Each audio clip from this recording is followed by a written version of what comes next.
As we get into all of this, though, Kiyana, the biggest concern ultimately ends up being that hail threat. Right. This is a setup that does have the potential to still be destructive, right? And hail is going to be a big deal. You're looking at some of the hail that has already fallen just a couple of weekends ago. I think this was last weekend, some of this video, some of that damage that came falling down. That's hail that we saw already. But today we have that potential of seeing hail to 2 to 3 inches in diameter. Steve just talked about there's reports of quarter-size hail. So that's about this size. And you may think to yourself, okay, a quarter isn't that big. But when this is flying out of the sky, coming out of those storms, it's coming down to the surface at 25, nearly 30 miles per hour. And it does some damage. And we're watching that kind of playing out with these storms that are moving through right now. As Steve mentioned, a couple of reports coming through. About 50 million people are under these storms and have the potential of being impacted.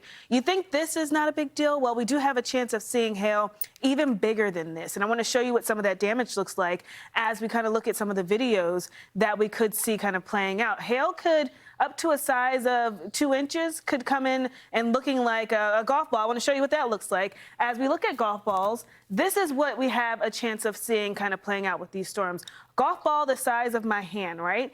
This is flying out of the sky, coming down at around 35 to 45, maybe even up to 50 miles per hour. This can do some damage, but this isn't where we stop. This isn't the cap. It gets even bigger than that. And we have a chance of seeing even bigger hail coming through. So we look at our hail scale because I showed you the quarter, I showed you the golf ball, but we have a chance of seeing even a tennis ball, if not maybe even bigger than that. And there's some of the parameters for the speed coming down a tennis ball up to 72 miles per hour. So that could be a really big deal. I want to show you the formation really quickly because here we are in the month of March. And as we go through April and May, our cloud coverage is going to be a little bit more expansive, and the atmosphere acts as a vacuum. So the higher up you go, it's still cold enough to produce some destructive hail.